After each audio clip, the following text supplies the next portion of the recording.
रसानां छन्दसामपि मङ्गलानां च कर्तारौ वन्दे वाणी विनायकौ। भवानी शङ्करौ वन्दे श्रद्धा विश्वासरूपिणौ याभ्यां विना न पश्यन्ति सिद्धा स्वान्तस्थमीश्वरम्।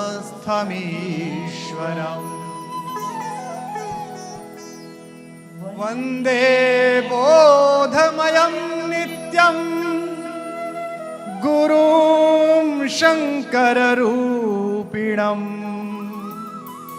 यमाश्रितो हि वक्रोऽपि चन्द्र सर्वत्र व्यन्द्यते। सीताराम गुणग्राम पुण्यारण्यविहारिणो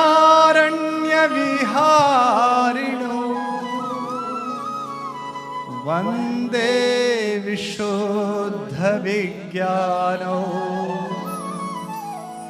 कवीश्वरः कपीश्वरः।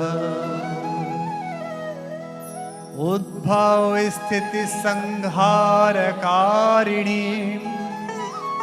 क्लेशहारिणी सर्वश्रेयस्करीं सीतां नतोऽहं रामवल्लभा नतोऽहं रामवल्लभा नतोऽहं राम।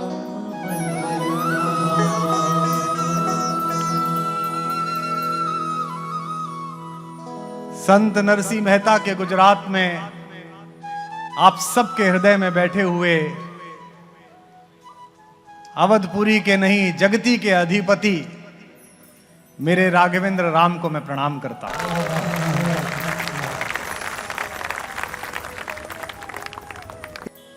इस मैदान में और उस नगर में पिछले 20 वर्षों में मैंने दर्जनों कार्यक्रम किए हैं, लेकिन ऐसा सुयोग, ऐसा वातावरण, ऐसे संतों की उपस्थिति और आकाश में लहराता इस उगते हुए सूर्य के रंग के भगवे के बीच में लिखा हुआ जय श्री राम, ये वो दृश्य है जिसे देखने के लिए देवता तरसते हैं।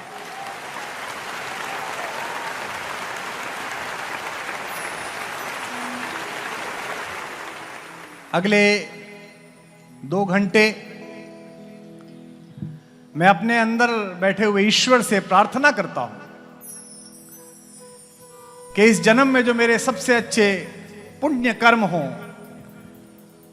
उनका प्रसाद प्रदान करे और मेरी वाणी को, मेरी जिह्वा को, मेरी आत्मा को, मेरे मन को वो संस्कार दे कि मैं आपके मन में जो सदैव राम रहते हैं उनका पुनर्स्मरण करा पाऊं, उन्हें पुनः आप तक पहुंचा पाऊं। मुझसे पहले यहां जो उद्घोषिका थी वे आपसे प्रार्थना कर रही थी कि मोबाइल बंद रखें, चहल पहल ना करें। इसका कारण केवल एक है, मनोरंजन के किसी कार्यक्रम में आप विभक्त आत्मा के साथ बैठ सकते हैं, लेकिन इस कार्यक्रम में विभक्तों की आवश्यकता नहीं है, भक्तों की आवश्यकता है।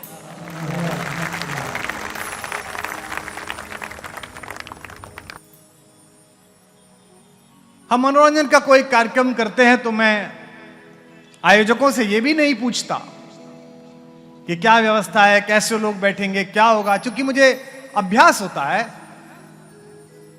कि पिछले 30-32 वर्षों में किए गए 5000 कार्यक्रम जो विश्व के 40 देशों में किए, उनके अभ्यास के बल पर मैं लोगों को मनोरंजन दे दूंगा। लेकिन अगले 1.5-2 घंटे में आपसे आपकी आत्मा मांगता हूं, आपका मन मांगता हूं। हजारों का जन समूह पीछे तक बैठा हुआ है, एक तरह से जन ज्वार है, जनता का सागर है। आप सबसे इसलिए आपका मन मांगता हूं कि जैसे अहमदाबाद में रहते हुए, गांधीनगर में रहते हुए, कॉलोनी के 5 गली दूर कोई व्यक्ति आपसे कहे कि आपके घर आना चाहता हूं, तो आप ड्राइंग रूम के तकिए थोड़ा ठीक कर देते हैं,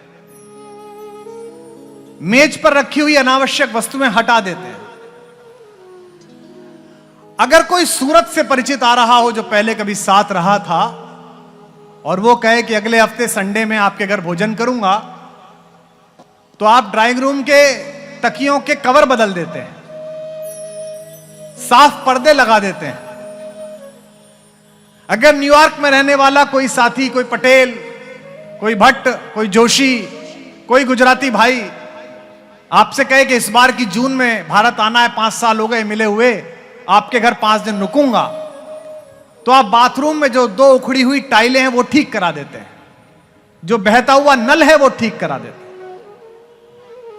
गुजरात वालों, कहने का तात्पर्य केवल इतना है कि जितना बड़ा मेहमान आप उसके उतरने की उतनी बड़ी तैयारी करते हैं।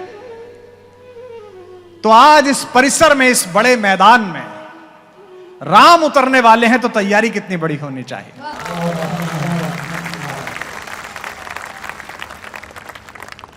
इसलिए थोड़े समय के लिए आप किस पद पर हैं, किस व्यापार में हैं, किस क्षमता में हैं, किस दल में हैं, किस विचार में हैं, इससे ऊपर उठकर बात करें। क्योंकि गोस्वामी जी ने रामचरितमानस में भगवान शिव के माध्यम से जगत जननी माता पार्वती को जब राम कथा का प्रसंग सुनाया, मेरा सौभाग्य है कि जगन्नाथ मंदिर के पूज्य महंत जी यहां उपस्थित हैं। जिस समारोह में संत आ जाएं वो कार्यक्रम नहीं रह जाता, यज्ञ में परिवर्तित हो जाता है। गोस्वामी जी ने कहा कि भगवान ने माता जानकी को बताया कि ये जो कलयुग है ये एक पेड़ के समान है, जिस पे तृष्णा के, वासना के, लालच के, हिंसा के फल लगे हुए हैं, और इसके ऊपर आपका ध्यान खींच लेने वाले, आपकी चेतना को भंग कर देने वाले बहुत सारे दुष्ट पक्षी बैठे हुए हैं। मोह की चिड़िया बैठी हुई है, माया की चिड़िया बैठी हुई है, वासना की चिड़िया बैठी हुई है। और इन्हें भगाने के लिए क्या आवश्यक है? इन्हें भगाने के लिए आवश्यक है, जैसे पेड़ के नीचे जो किसानी से जुड़े हुए लोग हो, उन्हें पता होगा। मैं उत्तर प्रदेश के जिस अंचल से आता हूं वहां आम के बाग बहुत होते हैं, पश्चिमी उत्तर प्रदेश में। वहां जब हमारे यहां बौर आता है और छोटी अमियां आती हैं, तो ड्यूटी लगाई जाती है दिन भर में कि कुछ लोग पेड़ों के नीचे तालियां बजाते रहें ताकि तोते उड़ जाएं और आमों को खराब न करें। तो गोस्वामी जी कहते हैं कि ये जो संशय रूपी विहग बैठे हुए हैं इस पेड़ पर, इन्हें उड़ाने के लिए राम की कहानी एक ताली के समान है। इस समारोह में मैं आपसे नहीं कहूंगा कि आप तालियां बजाएं,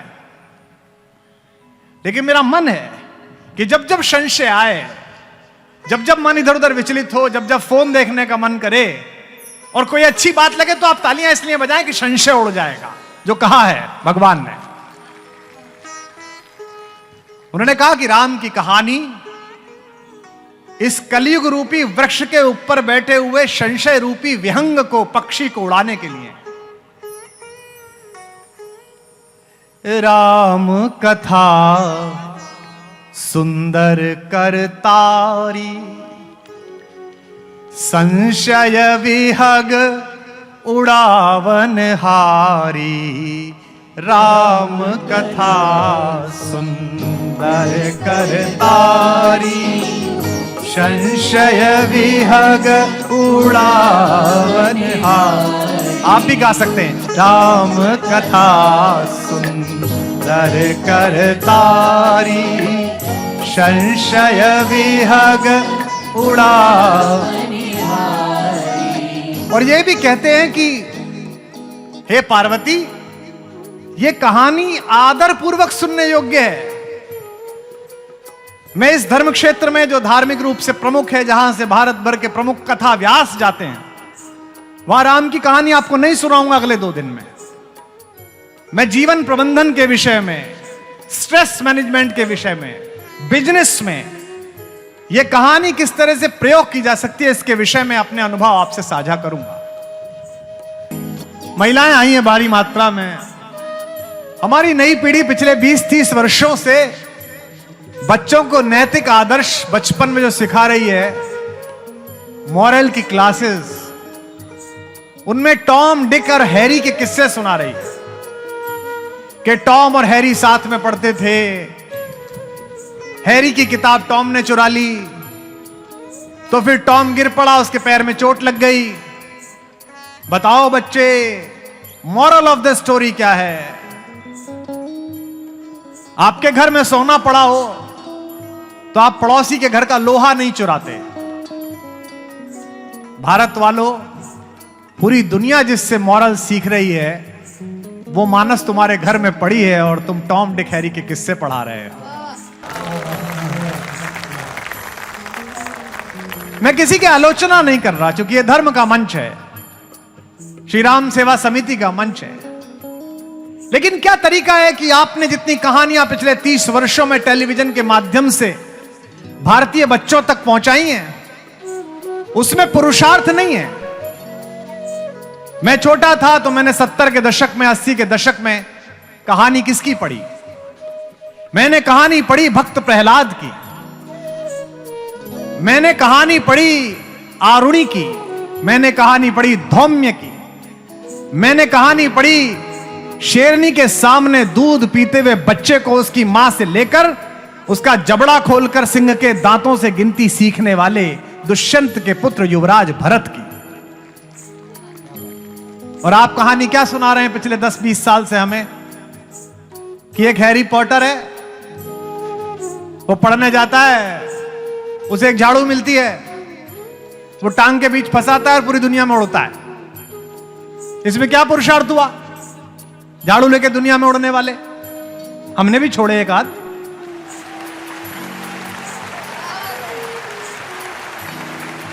इसमें क्या पुरुषार्थ है? मुझसे लोग पूछते हैं कि आप तो अच्छे खासे कवि सम्मेलनों में थे, पिछले 4-5 वर्षों से ये क्यों बोलने लगे? पहली बार आपको बता रहा हूं, गुजरात आया हूं। 2017 में मेरी बिटिया पढ़ने के लिए विदेश गई, दुनिया के एक बड़े इंस्टीट्यूट में उसका दाखिला हुआ, तो मैं उसे छोड़ने के लिए लंदन गया। जाते समय मैंने कहा उससे कि ये रामचरितमानस का गुटका है, गीता प्रेस गोरखपुर का छपा हुआ, बेटा इसमें हिंदी अनुवाद भी है, अकेली रहेगी, अभी 17.5 साल की छोटी सी बिटिया है, तो कभी मन ऊबे बेटा तो इस कहानी को पढ़ते रहना। तो जैसे पिताओं को बेटियां ज्यादा प्रिय होती हैं और माओ को बेटे ज्यादा प्रिय होते हैं, तो मैं उसके हॉस्टल का कमरा सेट करवाने लगा। घर में काम आने वाली दवाइयां, बेटा पेट दर्द हो जाए तो ये ले लेना, कुछ और हो जाए तो ये ले लेना, माथे में दर्द हो जाए तो डिसिप्लिन ले लेना। तो मैंने मानस भी एक उत्तरीय में लिपटी हुई रख दी। मैंने कहा बेटा कभी मन हो तो इसको पढ़ लेना। जी पापा। 2-3-4 महीने बाद कार्यक्रम हुआ मेरा लंदन में, मैं गया तो मैं उसके यूनिवर्सिटी गया, उसके रूम में गया तो देखा कि जो गांठ में उस कपड़े पर बांध के आया था वो खुली नहीं थी। तो मैंने कहा बिटिया ये पढ़ी नहीं? नहीं पापा समय नहीं, मैं पढ़ लूंगी। फिर 1 साल बाद गया, वो किसी काम से परेशान थी, एक विषय में उसके थोड़े नंबर कम आए थे, उदास थी, तो मैंने उसका कोई बात नहीं, तुम्हें मानस पढ़नी चाहिए थी। उसने कहा जी, उत्तर नहीं दिया। 2-3 दिन बाद मैं टेम्स के किनारे शाम को उसे टहला रहा था, खाना खिलाने ले गया, तो मैंने उसको कहा कि बेटिया 3 बार मैंने तुम्हें बोला मानस पढ़ लिया करो। तो उसने बड़े सकुचाते हुए मुझे कहा, अच्छी बात है पापा, पर जिस व्यक्ति ने अपनी गर्भवती पत्नी को एक्साइल दे दिया, वनवास दे दिया, आप सोचते हो कि वो मुझे बता देंगे, उनकी कहानी बता देगी? तो मैंने उसको कहा कि ऐसा तो हुआ ही नहीं कभी। भगवान ने कभी हमारी माता को वनवास नहीं दिया। ये तो जब बौद्ध धर्म का आगमन हुआ और सनातन धर्म की बहुत सारी प्रतिभाएं उधर गईं, तो उन्होंने विशेष रूप से राम की कहानी में शंभूक का वध और माता सीता के निर्वासन का प्रसंग जोड़ा। तीनों लोकों के मंगल के लिए अपने कंठ में विष धारण करने वाले शिव को गंजेड़ी और नशेड़ी बताया गया। अपनी 12 वर्ष की आयु में पूरे ब्रज को सबसे बड़ी आंधी पानी से, बाढ़ से बचा लेने वाले योगेश्वर कृष्ण को नचनिया बना दिया गया। और मैंने विस्तार पूर्वक उसको 2 घंटे के भोजन सत्र में बताया। तो उसने मुझसे कहा, ये तो अद्भुत बात है, आपको ये लोगों को बतानी चाहिए। तो मैंने कहा, मैं तुम्हें बता तो रहा हूं। तो उसने कहा कि मैं तो आपकी बेटी हूं, मुझे पता चल जाएगा, पर मेरी जनरेशन में तो बहुत सारे लड़के लड़कियां जिन्हें पता नहीं चला। आपने हिंदी कविता सुनाई तो सबने सुनी, तो आप क्यों नहीं सुनाना चाहते हैं? तो आज मैं इस मंच पर बैठा हूं, मैं स्वीकार करता हूं कि मेरी इस स्वरूप के लिए, इस प्रस्तुति के लिए मेरी पुत्री मेरी गुरु है। उसने मुझे प्रेरित किया। राम शब्द का अर्थ है रमेति इति रामः। जो आप में रमण करता है वो राम है। कहते हैं भगवान शंकर के पास 100 करोड़ श्लोकों की संपत्ति थी। गोस्वामी जी ने कहा भी है, ब्रह्म राम ते नाम बढ़ वरदायक वरदान रामचरित 100 कोटि में। बालकांड दोहा संख्या 25 पढ़िएगा आप। लिए महेश जिए जान। महेश को पहले ही पता चल गया था कि राम के नाम में ही इतनी शक्ति है जो ब्रह्मा जी से भी बड़ी है। भगवान शंकर के पास 100 करोड़ श्लोक थे, जिसमें पृथ्वी के सारे गुण, सारी आयुर्वेद, सारा ज्योतिष, सारा ज्ञान सब सम्मिलित था। भगवान के 3 बेटे हैं, देवता, मनुष्य और दानव। अपने कर्मों से ये ऊपर नीचे होते रहते हैं। दानव मनुष्यों की कोटि में भी आ जाते हैं, कईयों को तो आप देखते भी रहते हो। और अपने कर्मों से मनुष्य देवता हो जाता है। यह बात गुजरात सिखाता है, ये गांधी सिखाते हैं, पटेल सिखाते हैं। तीनों बेटे पहुंच गए, कहा कि आप तो भोले भंडारी आदमी हो, समाधि लगा लेते हो एक एक कल्प की। एक कल्प अर्थात सतयुग, त्रेता, द्वापर, कलयुग, चारों बीत गए और आंख बंद करे बैठे हैं। आपको कौन ढूंढेगा? ये ऐसे जैसे आपके दादाजी बाय द वे किसी अलमारी में सारा पैसा रखते हो और 3-3 साल गायब हो जाते हो। तो एक दिन घर के सारे बच्चे पकड़ के दादा को बोलोगे ना कि आप तो लौटते ही नहीं हो 3-3 साल, अलमारी की चाबी तो दे जाओ। हालांकि आजकल के तो बच्चे ऐसे बच्चे ही नहीं कि दादा से अनुमति लें, वो तो तोड़ ही लेंगे, निकाल ही लेंगे। तो तीनों ने कहा भगवान से कि ये 100 करोड़ श्लोक लिए घूम रहे हो, अचानक आंख बंद कर लेते हो, कैलाश चले जाते हो, हमें ही दे दो इन श्लोकों को। और भगवान ने कहा ठीक है, बराबर बराबर बांट देता हूं। उन्होंने 33 करोड़ श्लोक देवताओं को, मनुष्यों को और दानवों को बांट दिए। लेकिन लालची हैं बेटे, 1 करोड़ श्लोक बच गए। फिर पहुंचे कि आप क्या करोगे इन 1 करोड़ श्लोक का, हमें दे दो। उन्होंने कहा अच्छा चलो, 33 लाख तुम्हें दिए, अब 1 लाख बच गए। कुछ समय बीता, फिर पहुंच गए, बोले 1 लाख श्लोक का आप क्या करोगे, हमें दे दो। शंकर मुस्कुराए, शंकर ने कहा लालच आ गया, चलो 33 हजार ले लो। अब 1000 श्लोक बच गए, लेकिन लालच जो ना कराए। फिर पहुंच गए। मेरी बातों का भरोसा करना, मैं जानता हूं कि लालच क्या क्या कराता है, मैंने जी के देखा है और उससे बाहर खड़े होकर भी देखा है, खुद को लालच से बचा के भी देखा है। फिर पहुंच गए कि 33 हजार हमें दे दो, 1000 में से 333 दे दो। अब आखिर में सब दे दिए, तो एक श्लोक बचा अनुष्टुप छंद का, जिसमें श्रीमद् वाल्मीकि रामायण लिखी गई है। जो भगवान महर्षि वाल्मीकि ने छंद ईजाद किया था, जिसकी आविष्कृति की थी, वो अनुष्टुप छंद बचा। उसमें 32 अक्षर होते हैं। एक श्लोक बचा तो तीनों फिर पहुंच गए। लालच देखना। और राम कथा सुंदर कर तारी, आपके कर की तारी बताएंगे कि संशय का विहग उड़ गया। फिर पहुंच गए, बोले इसी श्लोक का भी क्या करोगे पापा, ये भी हमें दे दो। शंकर ने कहा, इसमें भगवान ने कहा 32 अक्षर हैं बेटा, 10-10 अक्षर तुम ले जाओ। बोले अब? बोले खबरदार जो आगे मांगा, अब केवल 2 अक्षर बचे हैं। पूरा विश्व मुझे मिले तो मैं 2 अक्षर नहीं दूंगा। वो 2 अक्षर थे राम, रा और मैं। और वो श्लोक जिसमें से 2 अक्षर बचाए गए, आप सब मेरे साथ गाइए। राम रामेति रामेति रमे रामे मनोरमे, राम रामेति रामेति, गाइए।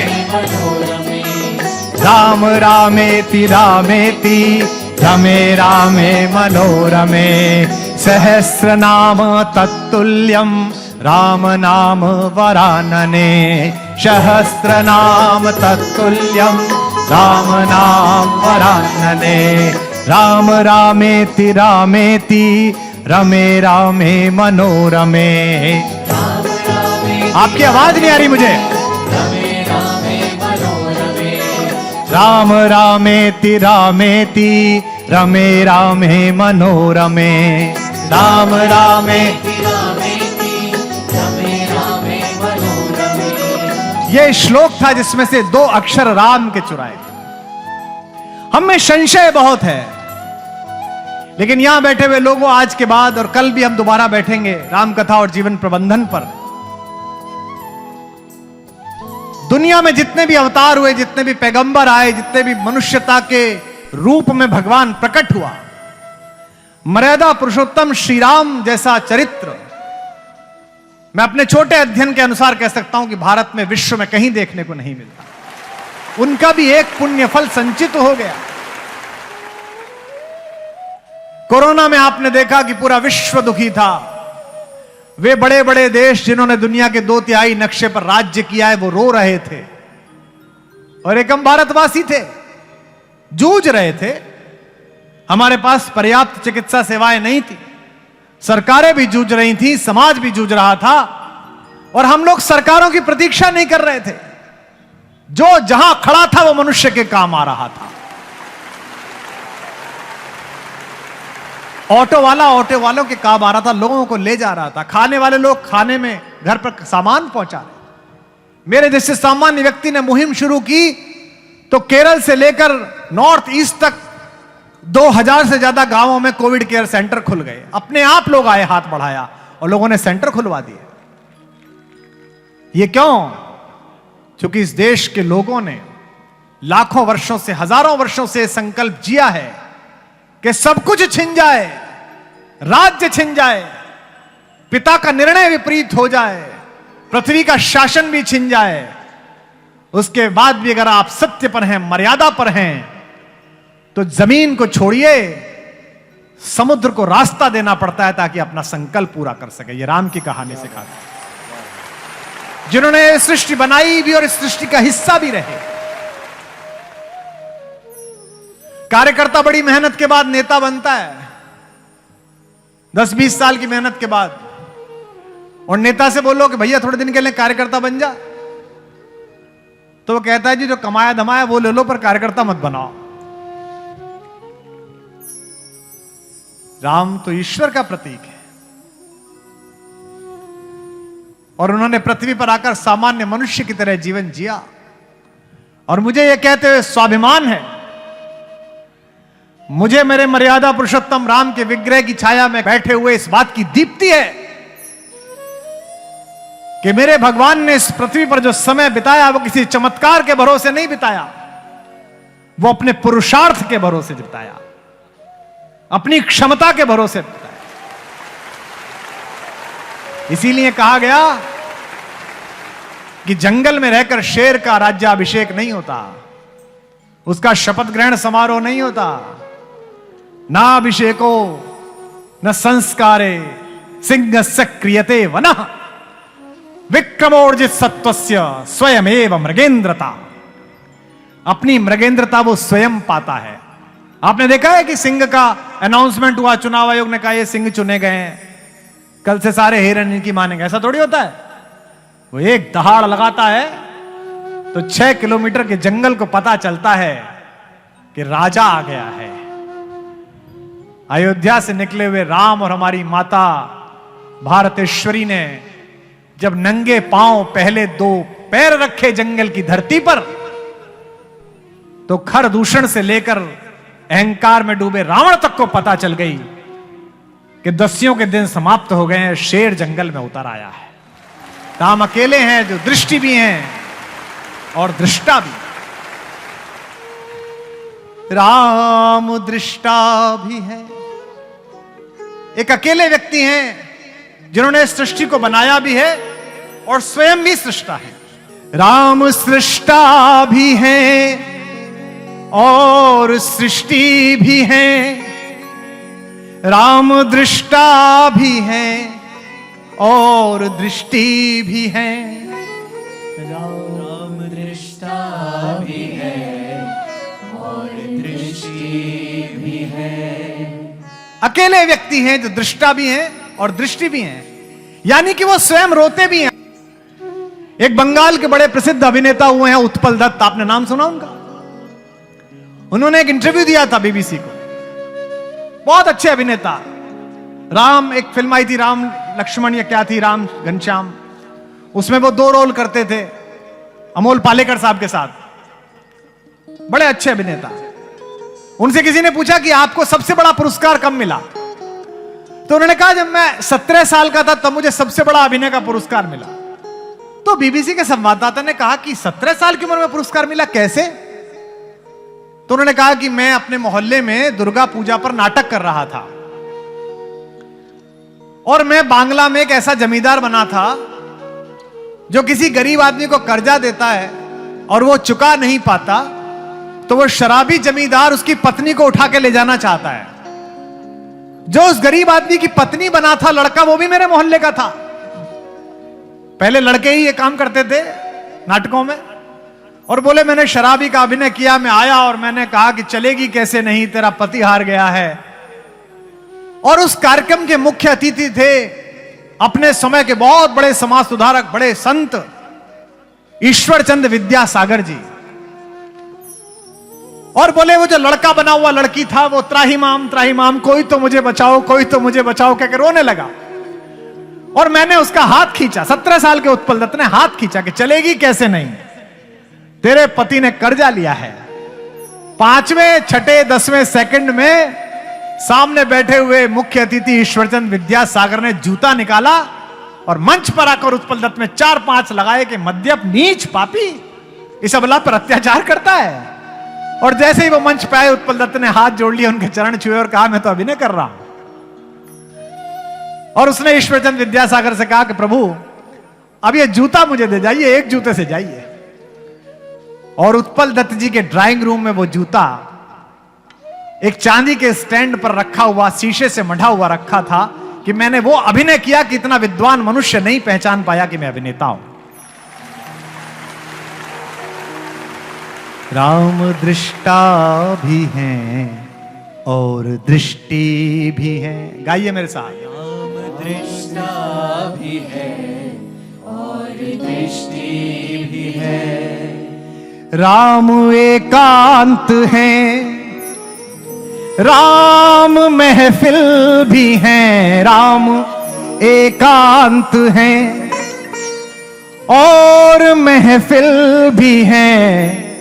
अगली बात मैं कहूं तो मुझे फिर आपकी संशय के विहग को उड़ाने वाली ध्वनियां आए आपके करताल की। राम एकांत है, राम महफिल भी है। राम एकांत है, राम महफिल भी है। राम रास्ता भी है, राम मंजिल भी है। वाह! राम रास्ता भी है, राम मंजिल भी राम जीवन भी है,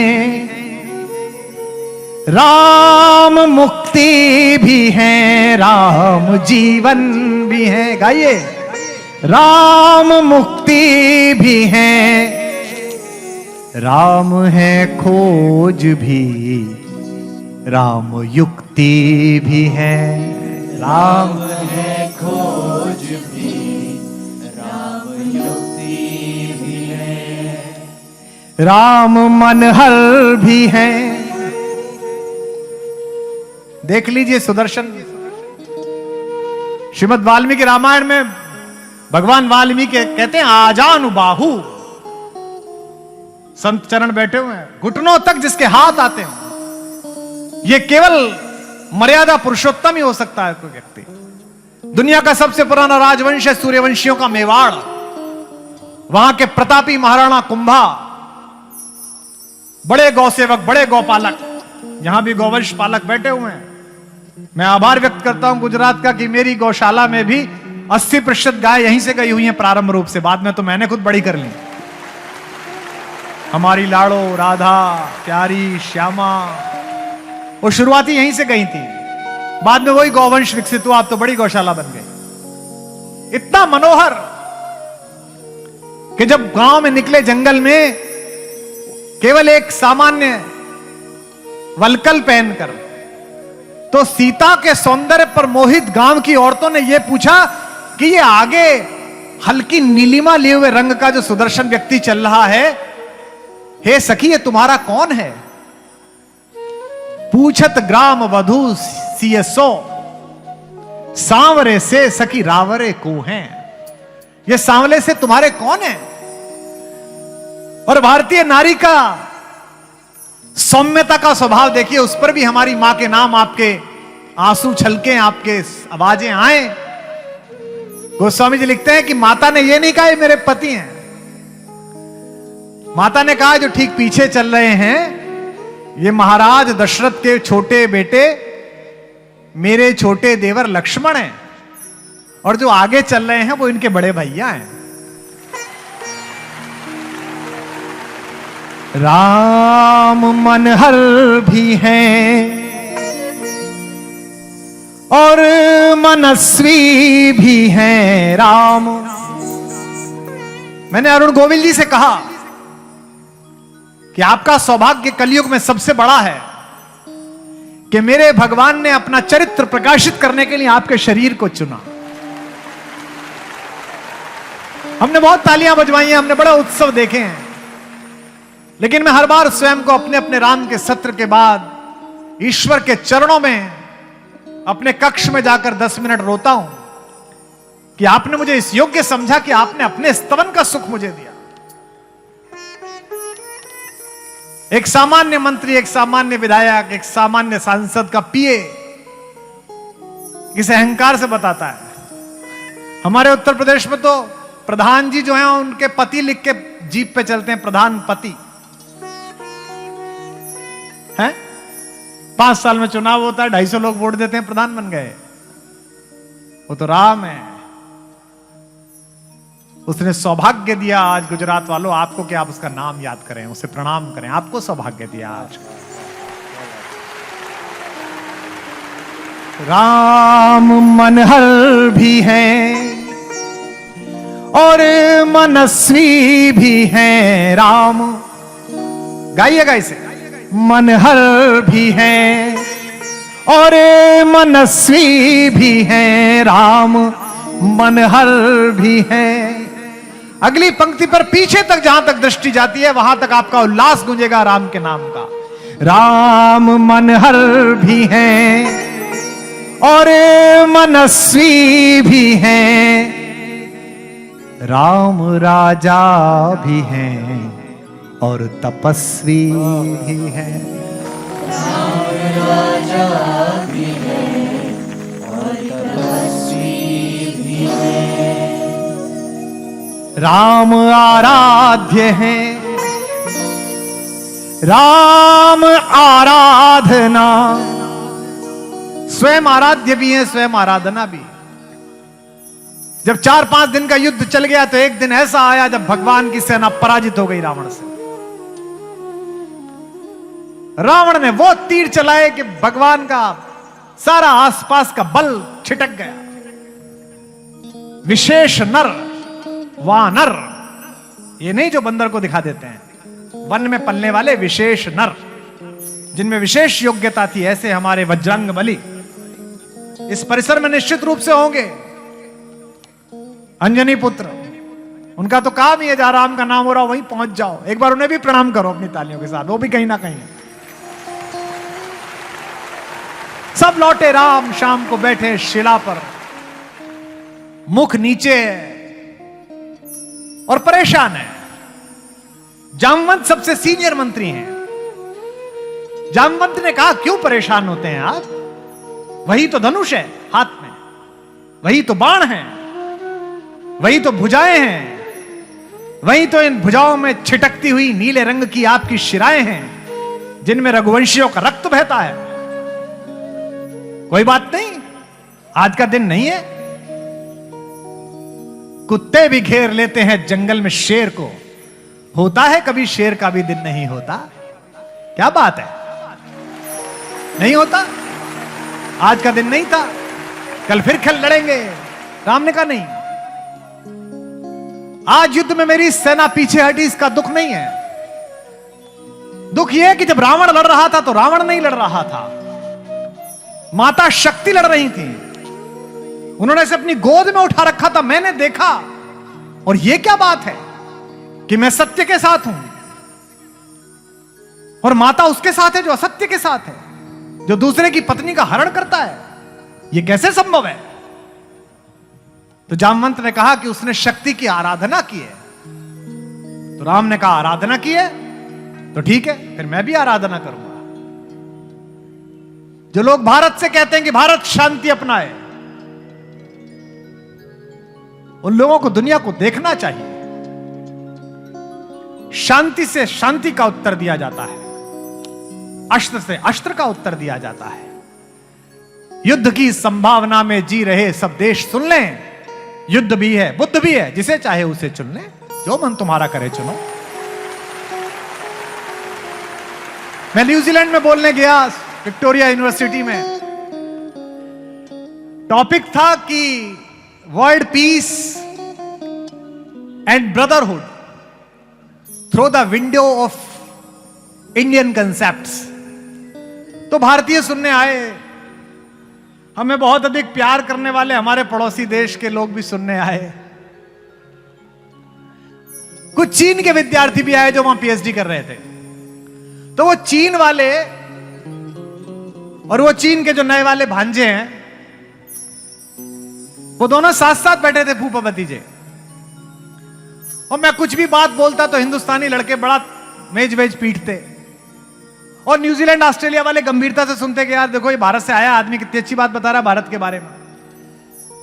जब प्रश्नोत्तर का सेशन हुआ जो कल होगा, आपके सवाल आप मुझे भेज देना, फेसबुक पर दे देना या यहां दे देना, मैं कोशिश करूंगा कुछ प्रश्नों के उत्तर दे सकूं। तो एक चीन का खड़ा हुआ, माय क्वेश्चन माय क्वेश्चन। मैंने कहा तुम तो पूरी प्रकृति के सामने ही क्वेश्चन हो, आओ बोलो। मैंने कहा yes, I was expecting a question from you my dear friend. तो वो चाऊंगा मेरे से बोला कि you are talking about world peace and brotherhood for the whole world, but I am your just neighbour, you never greeted me as brother. पूरी दुनिया को प्रवचन बांच रहा है कि हम सबके दोस्त हैं, वसुधैव कुटुंबकम, मैं तो तेरा पड़ोसी हूं, मुझे ही भाई नहीं मान रहा। तो जैसे उसने प्रश्न किया फूफा ने, तो भतीजों ने तुरंत मेज पीटी कि हिंदुस्तान का कवि अब आया चपेट में। पर हम तो उत्तर प्रदेश के लोग कुछ ना जानते हो, उत्तर देना तो जानते ही है।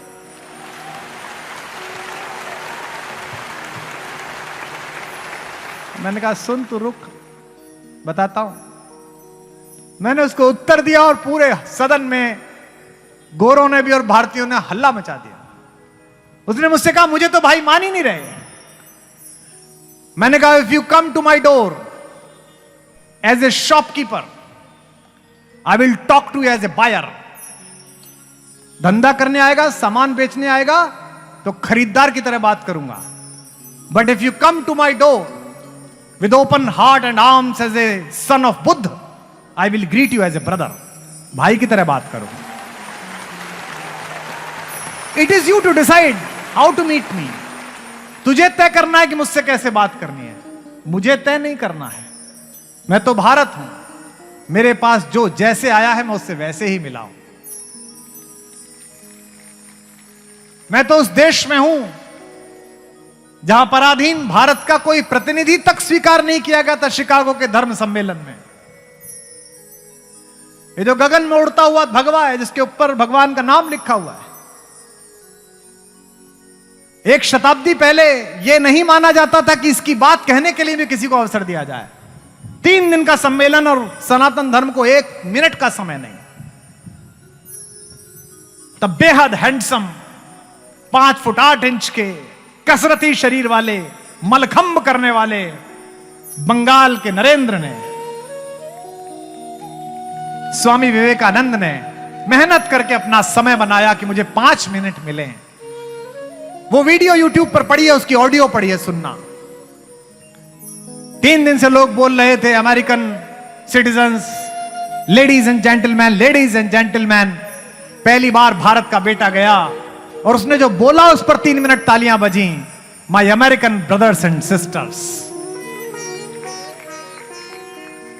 जब नीचे उतरने लगे तो आयोजक मंडली की एक 22-23 वर्ष की सुदर्शन युवती ने उनसे कहा, स्वामी, बेहद खूबसूरत महिला, I do want to marry you, मैं आपसे विवाह करना चाहती हूं। मुस्कुराते हुए नरेंद्र ने कहा, I am a saint, we are not allowed to have any family, the whole world is my family, I can't marry you young lady, but I do want to marry you।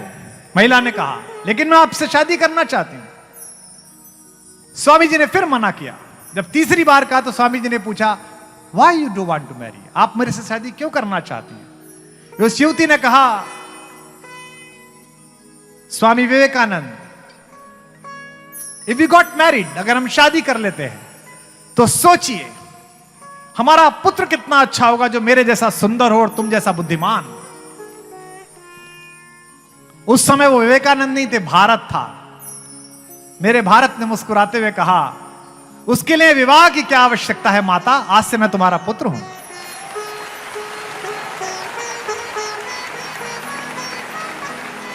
Ram आराध्य हैं, राम आराधना, राम आराध्य हैं, राम आराधना, राम है साध्य भी, राम ही साधना। राम है साध्य भी, राम ही साधना। राम मानस भी हैं, राम गीता भी हैं, राम मानस भी हैं। मुझे कई मूर्ख मिलते हैं जो कहते हैं सीता का परित्याग। मूर्ख, दुनिया का सबसे बड़ा प्रेमी है मेरा राम। ये तुम क्या सिखाते हो कि एक राजा ने बंगाल में पड़ते हुए अकाल के बीच में हमारे टैक्स के पैसे इकट्ठे करके अपनी न जाने कौन से नंबर की बेगम के लिए, जो उसकी दूसरे पति के बाद की पत्नी थी, उसके बाद ये संगमरमर का मुजस्समा बनाया, और इसलिए क्योंकि वो 14वें बच्चे को जन्म देते मर गई थी, और शहंशाह ने कहा कि मैं उसे प्रेम नहीं कर पाया। बताइए आप, प्रेम इसे नहीं कहते मित्र। प्रेमी तो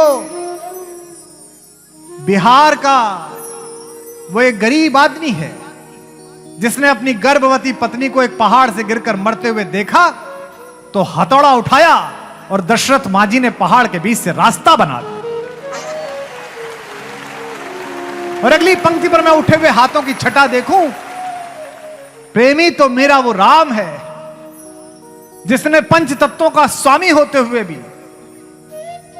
अपनी पत्नी के हरण के बाद 7 समंदर पार समुद्र के सीने पर बांध बनाया और उसके अपहरणकर्ता को मारकर उसे वापस लेकर आया। वो प्रेमी सबसे बड़ा है।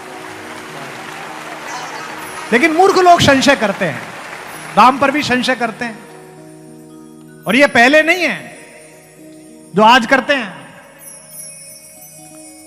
जिन्होंने राम को काल्पनिक पात्र बताया था वो स्वयं ही समय में काल्पनिक हो गए। तो इंद्र का एक लड़का था जयंत, वो अपने बाप से बोला कि ये सुबह ही सुबह किसकी पूजा कर रहे हो? तो उन्होंने कहा भगवान की।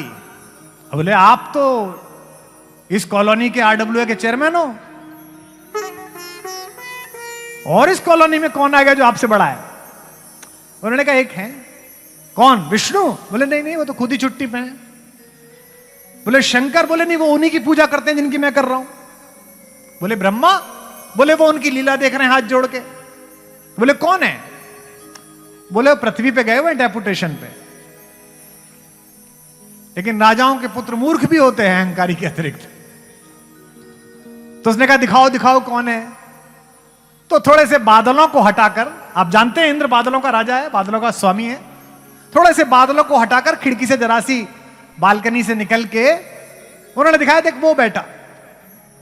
चित्रकूट में दोपहर के भोजन के बाद वहां की शिलाओं से निकाले हुए रंगों के सहारे कहीं से गेरू ले लिया, कहीं से खड़िया ले ली सफेद रंग की, कहीं से नीले रंग का पत्थर ले लिया, कहीं से चंदन ले लिया, उसे कुछ प्यालियों में घिसकर सरकंडे की नोक से प्रेमी राम अपनी प्रेमिका हमारी माता मिथिलेश कुमारी जगत जननी सीता के पैरों में महावर लगा रहे थे। जनरली लोग साधारण लोगों को देखकर शक करते हैं कि इन्हें कुछ पता होगा कि नहीं पता होगा। उन्होंने कहा वो जो नीचे पैरों में महावर लगा रहा है। जयंत ने कहा ये? अरे घरवाली के पैर में पेंटिंग कर रहा है, ये भगवान? उसने कहा नहीं यही भगवान है। अब बोले कोई भगवान, मैं भी इसे तंग करके आता हूं। और अक्सर राजाओं के लड़के मूर्खता में गलत लोगों से बयाना भी ले लेते हैं। बाद में पता चलता है कि गलत जगह ले लिया। तो जयंत भी गया। बहुत सारे लोगों को कथा पता नहीं होगी, और यहां तो सब धर्मों के लोग बैठे हुए हैं। दशमेश पिता के वंशज भी बैठे हुए हैं पगड़ीधारी। गुरु नानक देव जी ने राम का इतना जिक्र किया है। पवित्र श्री गुरु ग्रंथ साहिब में सैकड़ों बार शब्दों में श्री राम का जिक्र आया है, राम का जिक्र आया है, राम शब्द का जिक्र है। बस वो राम अजूनी है, परमात्मा है, निरंकार है, ओंकार है। तो जयंत कौवे का भेष बनाकर गया और बेखबर बैठी हुई माता सीता के पैर में चोंच मार के चलाया, जिससे खून निकल गया हल्का सा। सोच के देखो, यहां बैठे हुए लोग जो पत्नी के साथ आए हैं, सड़क चलता एक शोहदा, भगवान न करे आपकी अर्धांगिनी को हाथ मार के निकल जाए, आप कितने भी शांतिप्रिय हो पलटकर उसका गिरेबान पकड़ लेंगे। आप तो मनुष्य हैं, वे तो परमात्मा। और उन्होंने अस्त्र शस्त्र रख नहीं रखे थे, क्योंकि जो प्रेम के समय अपनी शक्ति को लेकर जाए उसका प्रेम फलित नहीं होता। जितने पुरुष यहां बैठे हो ध्यान रखना, तुम्हारी उपलब्धियां, तुम्हारा पैसा, तुम्हारी शक्ति, तुम्हारे पद, अगर प्रेम के कक्ष में उसे लेकर जाओगे तो प्रेम सफल नहीं होगा। तो राम के धनुष बाण तो अंदर रखे थे, तो जिस सरकंडे से वो पैर में चित्र बना रहे थे वही सरकंडा फेंक के मारा उसके पीछे। लेकिन वो तो राम बाण था। आगे आगे जयंत कौआ बना हुआ, पीछे पीछे राम बाण। ये जो हमारे सेना के लोग बनाते हैं ना पीछे चलने वाली मिसाइल, ऐसी। अब वो भागा कि ये क्या नई चीज आ गई। वो इंद्र के पास गया, बोले पापा बचाओ। पापा बोले बेटा अंदर मत आना, हमें अपना महल सुरक्षित रखना, बाहर रहो, क्योंकि ये राम बाण है। जैसे तैसे शपथ ली है हमने। पता चला इसी चक्कर में सरकार गिर गई। इंद्र ने अपना लड़का डिस्कार्ड कर दिया, बोले मैं जानता ही नहीं तू कौन है। लड़के ने पहली बार देखा कि ये कौन आदमी है जिसके चक्कर में बाप पराया हो गया। लड़का भागा भागा ब्रह्मा जी के घर गया। बाहर जो गार्ड खड़े थे एनएसजी कमांडो, उनसे पूछा ब्रह्मा जी हैं? बोले हाँ। बोले बुलवाओ। बोले मिल नहीं सकते। बोले क्या? बोले भगवान नीचे माता के चरणों में महावर लगा रहे हैं, उसे देख के रो रहे हैं, उस चित्र को देख के प्रसन्न हो रहे हैं। विष्णु जी के पास गया। बोले विष्णु जी हैं? बोले वो खुद ही तो गए नीचे। अब वो भागा फिरे, ब्रह्मांड के चक्कर लगाए, पीछे पीछे रामबाण घूमे। नारद मिल गए। नारद मतलब ये जो आए चैनल वाले, ना हो तो ये करा दें। वो दोनों देश भले बेचारे लड़ नहीं रहे थे, ये पहुंच गए। बोले हम 1 महीना हो गया, लड़ क्यों नहीं रहे हो? तो वो लड़ मरे आपस में इनके चक्कर में। तो ये मिल गए। नारद ने पूछा कहां बेटा कहां? ये क्या उड़े जा रहे हो और ये पीछे पीछे क्या है? उनको तो पता ही था। अरे बोले अंकल मत पूछो, पता नहीं क्या फिजूल पीछ चीजें पीछ लग गई है। पापा जी ने भी छोड़ दिया, ताऊ चाचा बात नहीं कर रहे। कोई राम है, उन्होंने फेंक के मारा है सरकंडा। तो नारद बोले तो रामबाण है। बोले इससे कौन बचाएगा? बोले खुद वही और कोई नहीं। कोई नहीं बचा सकता बेटा, वहीं जा। बोले उन्होंने तो मारा ही है। बोले वही बचा सकते हैं। और राम के पास गया। राम तो भूल चुके थे। वो खड़ा ऑर्बिट में खड़ा होकर गोल गोल चक्कर काट रहा है, उसके पीछे पीछे तीर घूम रहा है सरकंडा। और वो बोला कि प्रभु माफ कर दीजिए, गलती हो गई, पहचान नहीं पाया, इसे हटा लीजिए। राम बोले कोई बात। राम करुणावतार है, मानस भी है और गीता भी है। उन्होंने कोई बात नहीं बेटा जा। बोले चला तो जाऊं पर ये तो छुड़वाओ जो पीछे लग गई है।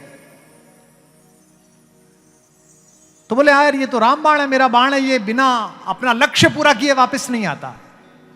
लक्ष्य का मतलब तू है से था हो जाए।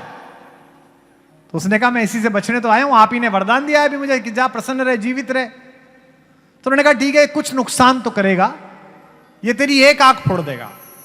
और यहां बैठे लोगों को पता है कि कौवे की तभी से एक आंख होती है, एक ही पुतली होती है, दोनों तरफ घूमती है। तो ध्यान रखना कि राम पर जो संशय करेगा उसकी एक तरफ की तो गई, एक इसे देखनी पड़ेगी पूरी दुनिया। ध्यान रखना। राम मानस भी है और गीता भी है, राम मानस भी है। अगली पंक्ति में उठे आपका ज्वार।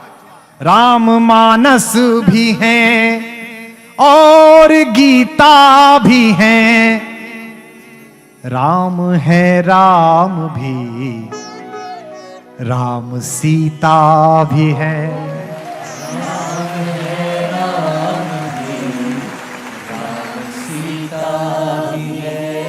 राम है धारणा, राम ही धर्म भी। भारत का पहला संविधान जब छपा तो उसकी जो कॉपी पहली आई, जिस पर पूरी पार्लियामेंट ने हस्ताक्षर किए, उसके पहले पन्ने पर कला गुरु नंदलाल बसु का हाथ से बनाया हुआ राम दरबार का चित्र है, राम राज्य का चित्र है। यह हमारी साझी संस्कृति है, इसमें धर्म कहां से आ गया? राम है धारणा, राम ही धर्म भी, राम कारण भी है, राम ही कर्म भी। राम कारण भी है, राम ही कर्म। अगली पंक्ति उठाइए। राम महलों में है, राम जंगल में है। भारत के किसी राजवंश में चले जाइए, जो अब राजवंश बचे हैं, अब तो राजवंश नहीं है, उनके जो वंशज हैं उनके सबके घर में सूरज लगा हुआ है। क्या है जी? सूर्यवंशी हैं। और आंध्र प्रदेश में, उड़ीसा में, मध्य प्रदेश, छत्तीसगढ़ चले जाइए, सारे वनवासियों से पूछिए तो आप कौन हैं? हम सूर्यवंशी हैं, हमारे राजा राम हैं। दुनिया में ऐसा कोई राजा देखा है जो महलों में भी पूजता हो और जंगल में भी पूजता हो? राम महलों में है, राम जंगल में है। और फिर उठाना अपने मनोभावों को अपने हाथों के साथ और प्रार्थना में सम्मिलित होना। राम महलों में है, राम जंगल में है, राम है शोक में, राम मंगल में है। राम है शोक में, राम मंगल में है। राम हर युग में थे, राम हर पल में है। राम हर युग में थे, राम हर पल में है। आपकी आवाज नहीं आई तो इस बार बताना। राम हर युग में थे, राम हर पल में है। राम है आज में, राम ही कल में है। राम है आज में, राम ही कल में है। राम गृहस्थ हैं, राम है संत भी। दुनिया के करोड़ों करोड़ कामदेव और रतियों की शोभा जिस पर न्योछावर की जा सकती हो, गोस्वामी जी कहते हैं कि रति और कामदेव ने तो इनके खेत का सिला लवनी बटोरा है। जैसे गेहूं का बाल झड़ जाता है तो बटोरने वाले आते हैं ना बाद में, ऐसी है सीता। और 14 साल जंगल में रहे राम, गृहस्थ होते हुए ब्रह्मचर्य का पालन किया। मराठी में एक कहानी आती है कि राम जब लौटे तो नंदीग्राम में रोती हुई अयोध्या ने उनका स्वागत किया 14 वर्ष बाद। रथ पर बैठकर अयोध्या में जब वापस लौट रहे थे तो पूरे रास्ते बूढ़े, महिलाएं, युवक रो रहे थे उनको देखकर। उन्होंने कान में पूछा भरत से, भरत, शहर के सारे लोग आए हैं, युवा दिख रहे हैं, बुजुर्ग दिख रहे हैं, माताएं दिख रही हैं, युवक दिख रहे हैं, बच्चे दिखाई नहीं दे रहे। क्या बच्चे मेरे आगमन से खुश नहीं हैं? क्या उन्हें मेरी कहानी नहीं सुनाई गई है? क्या उन्हें पता नहीं है कि मैं इसी घर का हूं, मैं लौटा हूं? मराठी के लोकगीत को सुनकर मैं रो पड़ा। आपके अंदर भी शायद आंसू उबले, आपकी करतल ध्वनि से पता चले। भरत ने वे रोते हुए कहा, बड़े भैया, आप 14 वर्ष पहले गए और आपने जंगल का कठोर अनुशासन स्वीकार किया। उस दिन से पूरी अयोध्या में किसी ने गृहस्थ धर्म नहीं अपनाया, बच्चे नहीं हुए हैं। मानवता की खुली आंख के सबसे सुंदर सपने जिह्वा वाणी अर्थवती हो गई, लगी जब जपने राम। जिह्वा वाणी गाइए, अर्थवती हो गई,